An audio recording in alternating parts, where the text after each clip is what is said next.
Hello दोस्तों, मैं जयकांत सैनी स्वागत करता हूं आपके अपने चैनल भारत IQ में। हम डिस्कस कर रहे हैं राजस्थान पत्रिका न्यूज़पेपर जयपुर एडिशन 17 और 18 अगस्त। वीडियो के संबंध में कोई डाउट्स हुआ तो मुझे लिख सकते हैं कमेंट्स में, और मुझे टेलीग्राम पे भी ज्वाइन कर सकते हैं। टेलीग्राम का लिंक आपको डिस्क्रिप्शन बॉक्स में मिल जाएगा। तो शुरू करते हैं आज का डिस्कशन बिना किसी देरी के। पेज नंबर ये 1 ही है, 17 अगस्त की न्यूज़ है यहाँ पे। तो बात की जा रही है अफगानिस्तान की। तो अफगानिस्तान में फिर से आपको पता है तालिबान के द्वारा यहाँ पे इसमें कब्जा जमा लिया गया है। इसको 2.0 बोला जा रहा है क्योंकि 2021 से पहले 2001 की जब हम बात करें तब तालिबान का ही हुकूमत हुआ करती थी अफगानिस्तान के अंदर, लेकिन यूएसए के द्वारा अपनी बहुत अधिक यहाँ पे सेनाएं तैनात की गई और बहुत अधिक पैसा खर्च किया गया। उन सब के बावजूद यहाँ पे कोई रिजल्ट नहीं निकला और यूएसए यहाँ से बाहर निकल गया। फिर से एक बार तालिबान का यहाँ पे हुकूमत देखने को मिल रही है। तो बुरी स्थिति है काबुल के अंदर, अफगानिस्तान के अंदर। लोग वहाँ से निकलना चाहते हैं क्योंकि उनको अपना भविष्य में, उनका जो भविष्य है वहाँ पे वो संकट में दिखाई दे रहा है। तो इस प्रकार की अफरा तफरी मची हुई है अफगानिस्तान के अंदर। देख सकते हैं यूएस का एयरक्राफ्ट है जहाँ पे कि कई सारे लोग इस एयरक्राफ्ट के ऊपर चढ़ते हुए दिखाई दिए। ये वीडियो भी वायरल हुआ था। तो इस प्रकार की चीज़ें सामने आ रही हैं। 5 सवालों में समझिए पीछे की कहानी, आगे अनिश्चितता है। तो मतलब अनसर्टनिटी बनी हुई है अफगानिस्तान के अंदर। कोई रेस्पॉन्सिबल यहाँ पे गवर्नमेंट नहीं है, किसको अपनी बात कौन बोलेगा। तो ये मतलब अभी हाल बने हुए हैं। हालांकि अमेरिका ने काबुल में लगाए 1000 सैनिक अपने, ताकि वहाँ पे जो भी लोग निकलना चाहते हैं उनको वहाँ से निकाला जा सके सुरक्षित तरीके से। तो ये सारी चीज़ें अभी चल रही हैं। लेकिन यहाँ पे ये बताया जा रहा है कि यूएसए का ये एक बिगेस्ट फेलियर है, जो कि अफगानिस्तान के अंदर 20 साल बर्बाद करने के बाद इसका कुछ भी आउटपुट निकल करके नहीं आया है। तो ये भी कुछ आरोप ऐसे लगाए जा रहे हैं यूएसए के ऊपर। बात की जा रही है पेगासस जासूसी के आरोपों की जांच के लिए गठित होगी विशेषज्ञों की समिति। बात की जा रही है पेगासस जो एक सॉफ्टवेयर था, इसके बारे में बात की गई थी, जो कि इजराइल से खरीदा गया था, सरकारों के द्वारा खरीदा जाता है और इसके द्वारा जासूसी कराई जाने की बात निकल के आई है। तो यहाँ पे अब विशेषज्ञों की एक समिति गठित की जाएगी जो कि इसके ऊपर अपनी जांच करेगी। तो ये बात निकल कर भी आ रही है। आगे आप देख सकते हैं ये मुख्यमंत्री गहलोत साहब के द्वारा एक स्कीम चालू की गई है शहरी क्षेत्र के लिए। याद रखिएगा, पूछा सकता है शहरी या ग्रामीण क्षेत्र के लिए। तो ग्रामीण क्षेत्रों में रोजगार के लिए मनरेगा है जैसे कि, लेकिन शहरी क्षेत्र में जो बेरोजगार युवा हैं और जो ठेला थड़ी लगाने वाले लोग हैं उनके लिए इंदिरा गांधी शहरी क्रेडिट कार्ड योजना स्टार्ट की गई है। उनको एक संबल देने के लिए 50,000 का आपको यहाँ पे लोन दिया जाएगा बिना ब्याज का 1 साल के लिए। तो आप भी यदि आपको लगता है कि आप ले सकते हैं, कुछ फ़ायदा उठा सकते हैं, तो आप ज़रूर यहाँ से लिए। अच्छी स्कीम चलाई गई है राजस्थान सरकार के द्वारा। बात की जा रही है दिल्ली सरकार के वाहन होंगे अभी इलेक्ट्रिक। तो दिल्ली सरकार ये अच्छा कदम उठाया जा रहा है कि अपने जो सारे के सारे वाहन हैं, दिल्ली सरकार के व्हीकल हैं, उनको अब वो इलेक्ट्रिक करने जा रही है। तो ये एक अच्छी बात है, एनवायरनमेंट के लिए बहुत अच्छी बात है। इस प्रकार के प्रयास और भी सरकारों को करने चाहिए भारत के अंदर। ये बात की गई है, डिटेल एक एडिटोरियल लिखा गया है अफगानिस्तान के अंदर जो भी हालात बने हुए हैं और यूएसए की क्या यहाँ पे भूमिका रही है। तो उसके ऊपर है ये 20 साल की गलतियों के नतीजों को बदल सकते थे बाइडेन। ये बताया जा रहा है कि बाइडेन यहाँ पे कुछ अच्छा एक डिसीजन निकाल के लेकर आ सकते थे, लेकिन बाइडेन ने वही चीज़ें फॉलो की जो कि डोनाल्ड ट्रंप के द्वारा बोली गई थी, वही उसी को बाइडेन के द्वारा दोहराया गया। तो बात की जा रही है 2 इंपॉर्टेंट पार्टी की, द रिपब्लिकन और डेमोक्रेटिक की। तो रिपब्लिकन के हैं जॉर्ज डब्ल्यू बुश और डोनाल्ड ट्रंप, और डेमोक्रेटिक के हैं बराक ओबामा और जो बाइडेन जो कि वर्तमान में है। तो ये 4 जो प्रेसिडेंट है इनके द्वारा ये पूरा का पूरा यहाँ पे माहौल देखा गया। तालिबान को किस प्रकार से हटाया गया अफगानिस्तान के अंदर, कहीं ना कहीं लोकतांत्रिक व्यवस्था बनाने की प्रयास किया गया इनके द्वारा। लेकिन अंततः अब 2021 में ये बाहर निकल गए हैं अफगानिस्तान से, यानी कि अब इनके भरोसे छोड़ गए हैं, तालिबान के भरोसे वहाँ के लोगों को छोड़ गए हैं। इस प्रकार की चीज़ें देखने को मिल रही हैं। तो 2001 में तालिबान के पतन के बाद राष्ट्रपति बुश एक सक्षम अफगान सरकार और सेना को खड़ा करने पर ध्यान केंद्रित करने में विफल रहे, पर मुट्ठी भर संसाधनों को इराक युद्ध में झोंक दिया। राष्ट्रपति ओबामा ने अफगानिस्तान में अमेरिकी सेना बढ़ा दी, लेकिन सीमित समय के लिए। इसने अमेरिकी सेना के अफगानिस्तान से मुंह मोड़ने तक इंतजार करने के लिए तालिबान को प्रोत्साहित किया। राष्ट्रपति ट्रंप ने सेना वापस बुलाने का समझौता किया, जिसके चलते 5000 तालिबानी कैदी रिहा कर दिए गए, जबकि शांति वार्ता बिल्कुल ठप थी। अब राष्ट्रपति बाइडेन ने ट्रंप डील के साथ काट छांट की, जबकि तालिबान ने वादे के बावजूद अलकायदा से संबंध विच्छेद नहीं किया है। आप समझ रहे हैं कि बोला गया था, ऐसा कुछ इनके बीच समझौता हुआ था कि तालिबान जो है वो अपना अलकायदा से समझौता तोड़ देगा और इस प्रकार से अफगान जो यूएसए की सेना है यहाँ से बाहर निकल जाएंगी और तालिबान जो भी है अपना यहाँ पे देख ले अफगानिस्तान के अंदर कि क्या क्या उसको पावर के अंदर मिल सकता है और क्या क्या बन सकती है उनकी चीज़ें। लेकिन अब बोल रहे हैं कि तालिबान तो तालिबान है, अलकायदा को क्यों पीछे छोड़ेगा वो, इसी से तो बन करके आया तालिबान। तो ये सारी बातें की जा रही हैं। 20 साल की गलतियों का नतीजा है, आखिरकार यही होना था, तो बात की जा रही है ये तो होना ही था। तालिबान ने 11 सितंबर 2001 के आतंकी हमलों की 20वीं वर्षी से कुछ ही दिन पहले अफगानिस्तान पर कब्जा कर लिया। ये बड़ी बात है तालिबान के लिए।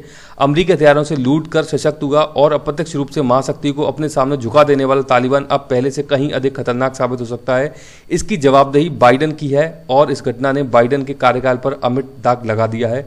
सही बात है, ये जिम्मेदारी बाइडेन की है, क्योंकि वर्तमान में प्रश्न करना जाहिर सी बात है कि बाइडेन से ही प्रश्न होगा कि आपके द्वारा ये जो चीज़ें की गई हैं, यहाँ से विड्रॉल जो आपके द्वारा किया गया है, ये सही तरीके से नहीं किया गया है, तो उन्हीं की पूरी रेस्पॉन्सिबिलिटी यहाँ पे बनती है।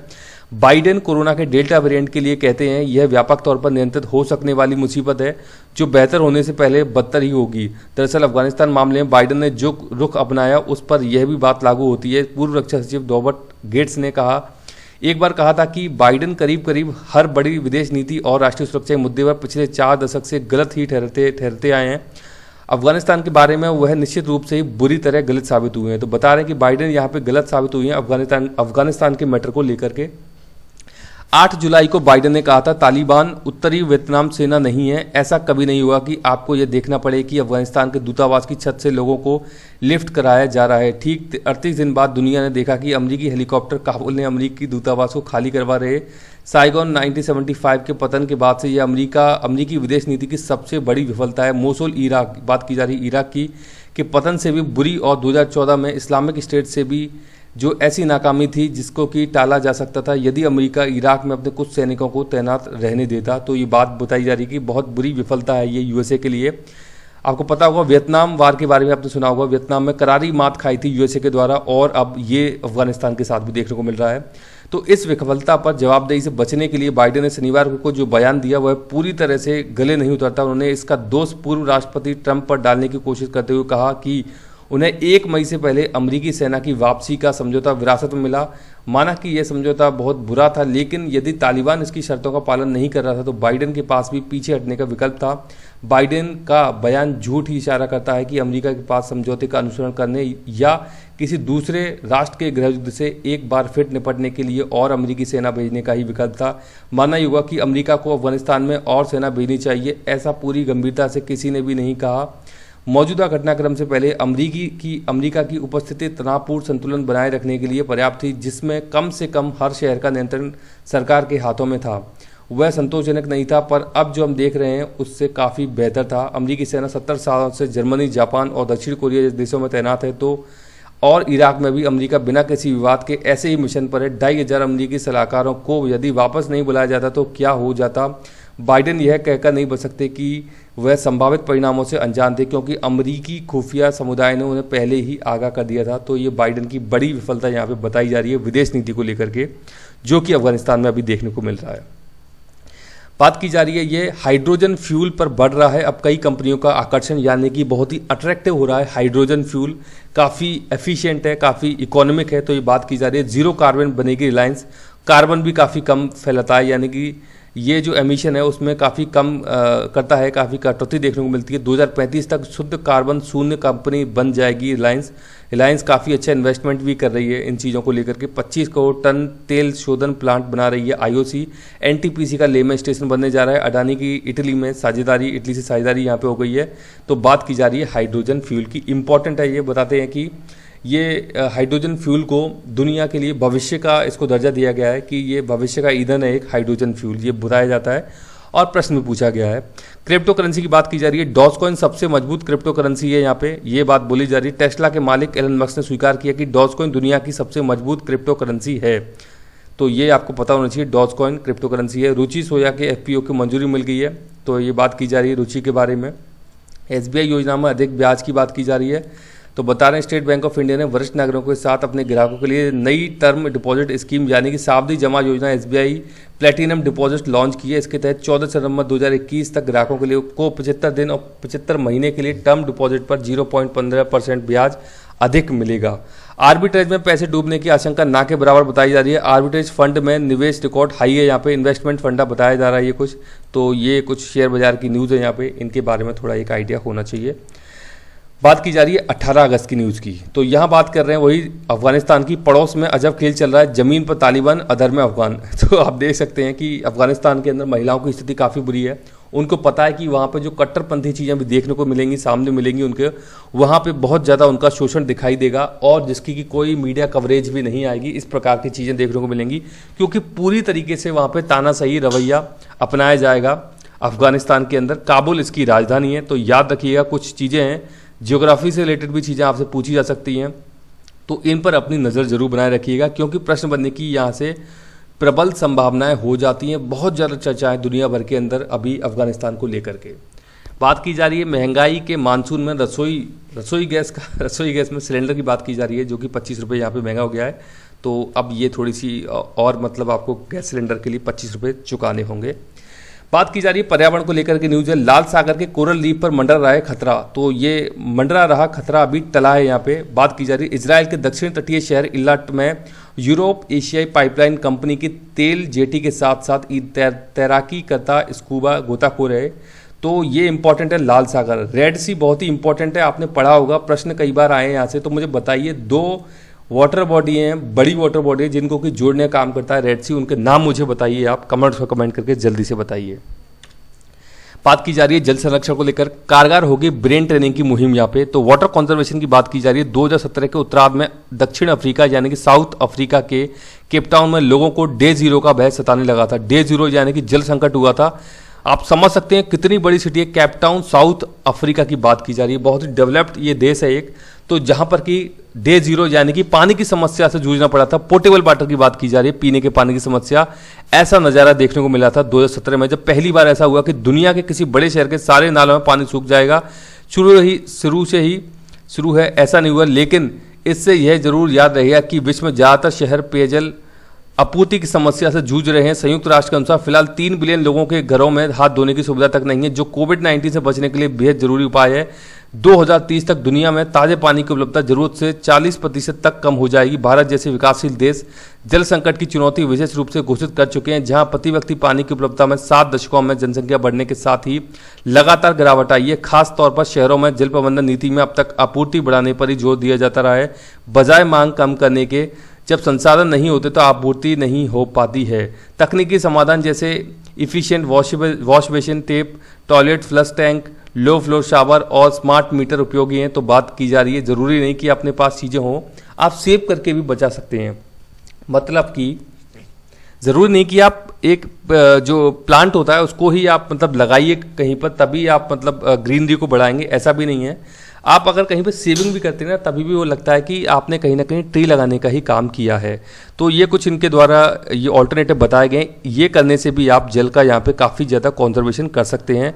सहज सुलभ नहीं है और इनके लाभों पर अपव्यय का इंसानी व्यवहार भारी पड़ता है। राजनीतिक व सामाजिक अड़चनों के अलावा आपूर्ति सीमित करना या शुल्क लगाना ज़्यादातर बेहतर ही रहेगा, क्योंकि शहरी धनाढ़ वर्ग पानी के लिए अतिरिक्त शुल्क दे देगा पर शावर टाइम कम नहीं करेगा। इसी के मद्देनजर बेंगलुरु के एक आवासीय समुदाय में जल संरक्षण पर हमने एक अध्ययन किया, जो हाल ही proceedings of National Academy of Sciences of the United States of America journal में प्रकाशित हुआ कि मानव मस्तिष्क को सिखाया जा सकता है कि पानी कम इस्तेमाल करें। क्या उपभोक्ता को उसके पानी के उपयोग के प्रति सजग किया जा सकता है। हम अपनी आदतें बदलने के लिए प्रेरित तभी हो सकते हैं जबकि बदलाव की जरूरत के प्रति जागरूक हो जाएंगे। अगर अंदाजा ये नहीं होगा महीने के राशन पर बहुत ज़्यादा खर्च हो रहा है, तो बचत के बारे में कोई सोचेगा कैसे।